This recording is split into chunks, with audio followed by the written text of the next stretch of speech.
এখানে আলু সিদ্ধ দিয়ে ভাত মেখেছি, ঘি দিইনি, সরিষার তেল দিয়ে, আর তার সঙ্গে একটা ডিমের মামলেট করে দিয়েছি। এটা হচ্ছে মেয়ের খাবার, আর আমার জন্য 1 কাপ চা আর 2টো বিস্কিট নিয়ে নিয়েছি। এবার মেয়ে খেতে বসবে, তো মেয়ে খেতে বসে বলছে ওকে একটুখানি পাঁচমিশালি আচার দেওয়ার জন্য। তো আমি এবার ওকে একটুখানি আচার দিয়ে দিচ্ছি, ভাতটাকে আচারের মধ্যে ভিজিয়ে খাবে। তো ওর বাপিও বেরিয়ে গেছে আজকে, যেহেতু উচ্চ মাধ্যমিকের পরীক্ষা শুরু হয়েছে, তো ওর বাপির স্কুলে সিট পড়েছে, তাই 8:30টার মধ্যেই বেরিয়ে গেছেন তিনি। তো গুড মর্নিং বন্ধুরা, কেমন আছেন সবাই? সাহা সেশন ফ্যামিলির নতুন আরও একটি ব্লগে আমি আপনাদের সবাইকে স্বাগত জানাই।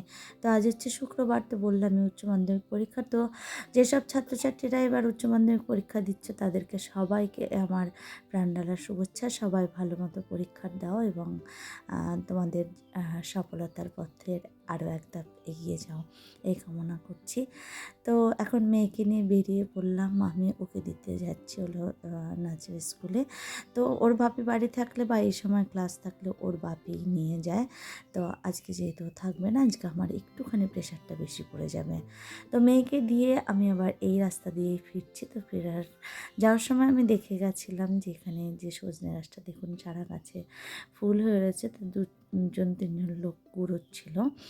এবার আমি আপনাদেরকে একটা কথা বলবো ভিডিওটা কন্টিনিউ করার আগে, যেটা হচ্ছে আমার ব্লগটা যদি আপনাদের ভালো লেগে থাকে তো আপনাদেরকে বাই হার্ট রিকোয়েস্ট করছি আমার চ্যানেলটাকে সাবস্ক্রাইব করে আমার চলার পথের সঙ্গী হবেন।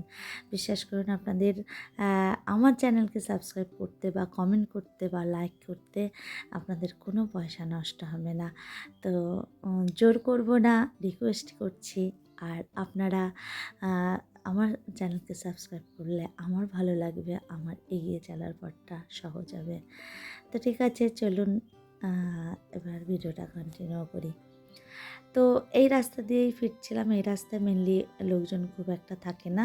তো আমি ওখানে আপনাদেরকে সজনে গাছগুলো দেখাচ্ছিলাম, তার কারণ হচ্ছে প্রচুর সজনে গাছে সজনে ফুল হয়ে রয়েছিল, সেটা দেখতে ভালো লাগছিল তার জন্য। আর এই যে দেখুন, এই রাস্তাটা না পুরো ফাঁকাই থাকে, খুব কম লোকজন থাকে এখানটায়। সারা দিনে মানে দিনের বেলায় যদিও বা লোকজন একটু আধটু হাঁটাচলা করে, মানে সন্ধে হলে পরে আর লোকজন থাকে না বললেই চলে আর কি। একদম খুব মানে প্রয়োজন ছাড়া মানুষ এই রাস্তা দিয়ে যায় না। এখানে বাড়ি বলতে বাড়ি কারণেই যা আছে, এটা যেহেতু সরকারি এরিয়া, এখানে কিছু কোয়ার্টার আছে, যেইগুলো পোড়ো বাড়িগুলো সব কোয়ার্টার।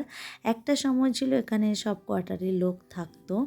আর আরেকটু এগিয়ে গেলে যেখানে স্কুল ছিল, তো তার সাইডেই যেহেতু ভিএড স্কুল ছিল, ভিএড কলেজের সব যারা ট্রেনার ছিল ট্রেনিং নিতে আসতো। তো ট্রেনিরা সবসময় এখানে বিভিন্ন রকম ফল সবজি চাষ করতো। আগের সময় সেটা ছিল, আমাদের এখনকার তো আর এগুলো হয় না। তো তারা থাকতো, তো এই জন্য এটাকে ফার্মের মাঠ বলে। আর এই যে কোয়ার্টারগুলো আছে চারিদিকে, অনেকগুলো কোয়ার্টার, এখন লোক নেই। আর যারা রয়েছে কয়েকজন, তারা আমাদের বাঙালি নেই, বিহারিরাই রয়েছেন। তা চলুন, অনেকটা সময় আপনাদের সঙ্গে বকবক করছিলাম, তো আরেকটা জিনিস দেখাবো আপনাদেরকে। এই যে এটা হচ্ছে একটা শিমুল ফুল গাছ, যদিও আরেকটু ক্লোজ করলে ভালো হতো, তো ক্লোজ করতে ভুলে গেছিলাম আমি। এই গাছটাতে প্রচুর পরিমাণে শিমুল ফুল হয়, আর গাছটা পুরো লাল হয়ে যায়, দেখতে বেশ ভালো লাগে শিমুল ফুলগুলো। তো এই যে গাছটা আমি ভুল করেছি, একটু ক্লোজ করলেই বেশি ভালো হতো। তো আমি চা খেয়ে যাইনি, চাটা যেটা নিয়েছিলাম 2 চুমুক দিয়েই বেরিয়ে গেছিলাম। তো ওটা আর খেলাম না। এখন এসে আমি 1 কাপ কফি করে নিয়েছি এবং অনেকগুলো কাজ করেছি। মাছটাকে আবার ধুলাম, তারপরে আরও যে কাজগুলো ছিল সেইগুলো করলাম, করে স্নান করে রেডি হয়ে নিয়েছি। এবার মেয়েকে আনতে যাব। তো যাই হোক, আমি মেয়েকে নিয়ে এসে এই যে সরস্বতী ঠাকুর, এনাকে আজকে এনার জায়গায় বসিয়ে দেবো, মানে জায়গাটাকে চেঞ্জ করে দেবো, পরিষ্কার করব এগুলো। তো এই যে পরিষ্কার করেছি এবং পুজো আমার কমপ্লিটের পথে। অনেকটা বেলা হয়ে গেছে জানেন না, তো অনেকটা বেলা। তো এখন আমি যাব রান্নাঘরে। তো মেয়েকে এসে একটুখানি কিছু খেতে দিয়েছিলাম, আর এখানে একটা ঘটনা ঘটেছে, কী হয়েছে জানেন? আমি তো আগের দিন মাছগুলো এনেছিল, যেহেতু আমি আর মাছগুলোকে ধুয়ে রাখিনি, এমনি জাস্ট রেখে দিয়েছিলাম। কোনো কারণবশত আমার সেই সময়টা ছিল না। পার্শে মাছ আর এই মাছ এনেছিল। তা আমি ভেবেছিলাম যে মাছগুলো হয়তো বড় বড়, মানে এত ছোট মাছটা কমই আসে, মানে ফলি মাছটা, যেহেতু কাঁটা ভীষণ থাকে। এবার আমি সেই ভেবে ধনে রাঁধুনি দিয়ে করব বলে আমি এই মাছটা তো ধনে রাঁধুনি সব ভিজিয়ে রেখেছিলাম। তো যখন আমি মাছ ধুতে গেছি তখন দেখছি যে না, এ তো এত ছোটো মাছ ধনে রাঁধুনি দিয়ে করলে ভালো লাগবে না, তো কী করা যায়? তো বেগুন আলু দিয়ে আর ধনেপাতা দিয়ে করব বলেই ঠিক করে নিয়েছি।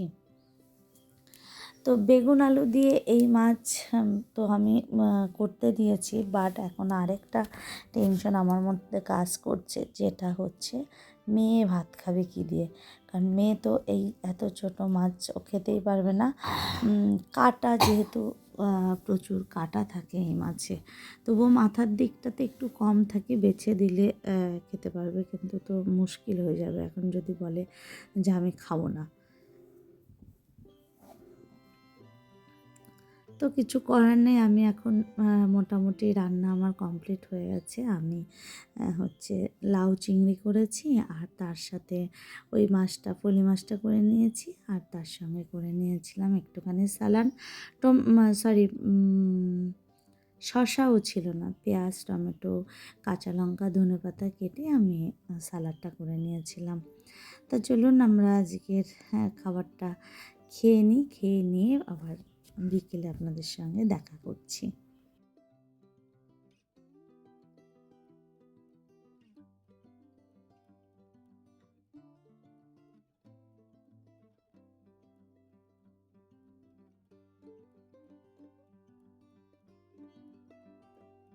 বৃহস্পতিবার রাত্রিবেলা হঠাৎ করে একটু একটু বৃষ্টি পড়া শুরু হয়েছিল। সেই দেখে আমার হাজব্যান্ড করেছে কি, সমস্ত গাছগুলো, মানে যেগুলো একটু নরম টাইপের গাছ, সেইগুলো গাছগুলোকে এনে সিঁড়িতে রেখেছে। ইমপ্রেশনগুলো তো যথেষ্ট মানে নরম হয়, মেয়েটা কী পরিমাণ কাশছে।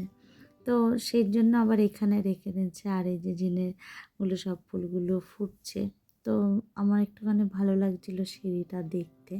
আর এই যে এই ফুলগুলো দেখুন বেশ ফুটছে এখন অল্প করে। তো এই ফুলগুলো অনেক দিন থাকে, যে স্টকগুলো নিয়ে এসে, বৃষ্টির জল পড়লেই ফুলগুলো সব নষ্ট হয়ে যাবে, সেই ভেবে ও এখানে রেখেছে। তা চলুন ছাদে যাই, ছাদে বসে বসে আমি একটুখানি এডিট করব, কারণ মাস্টার পড়াতে আসবে একটু পরেই, তো ঘরে বসলে সমস্যা হবে। তো আমি ছাদে বসে বসে এডিট করছিলাম। তো আমার হাজব্যান্ড হচ্ছে 2 কাপ কফি করে নিজের জন্য 1 কাপ নিয়েছে, আর আমার জন্য 1 কাপ নিয়ে এসছে কফি। তো অ্যাকচুয়ালি আমি কফিটা খেতে ভীষণ পছন্দ করি, আর আমারও অনেকক্ষণ ধরে আমি ছাদে বসে আছি, যেহেতু একটু ইচ্ছে করছিল যে চা বা কফি কিছু খাই, বাট যেতে পারছিলাম না, কারণ মাস্টার চলে আসবে। আগে যেমন যদি আমার কাজটা কমপ্লিট না করি, তাহলে মানে আমি নিচে যেতে পারবো না। তো সেই কারণে একটু তাড়াই ছিল।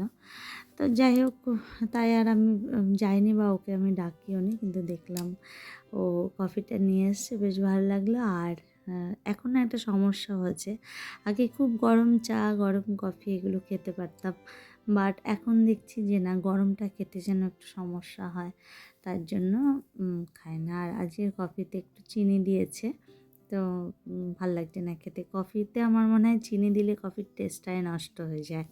কফিটা একটুখানি মানে কড়ক থাকবে, আর ওটাই যেন আমার বেশি ভালো লাগে। আচ্ছা চলুন একটুখানি একটা দেখে আসি মাস্টার এসছে কি না, এই একটা টেনশন থাকে।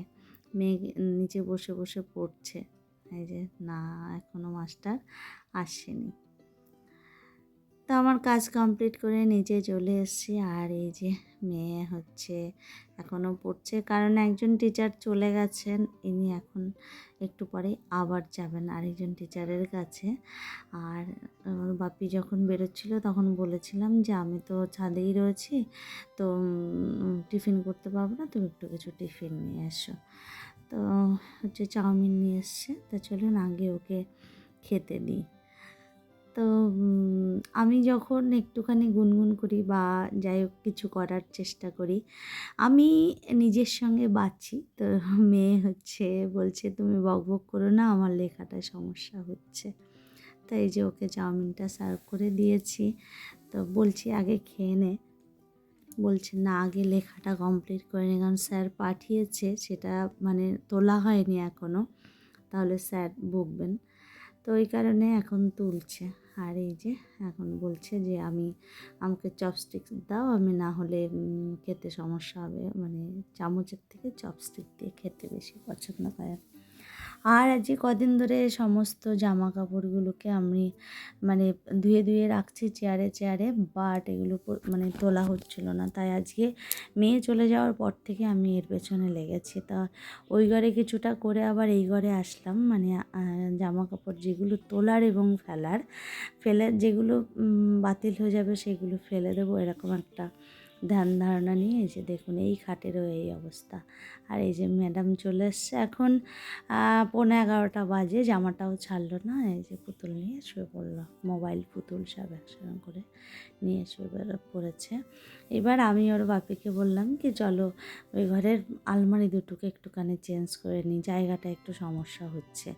তো আলমারি দুটোর জায়গা চেঞ্জ করলাম, তারপরে জামা কাপড় যা ছিল সব গুছিয়ে তুললাম এবং প্রায় 80% শীতের পোশাক তুলে দিয়েছি, আর কিছুটা বাকি আছে। এখন রাত 12:10 বাজে। তো চলুন এখন আমরা খাবো, তারপরে আজকের মতো ব্লগটা এখানে রাখছি। তো আপনারা সবাই ভালো থাকবেন, সুস্থ থাকবেন, দেখা হবে নতুন আরও একটা ব্লগের সাথে।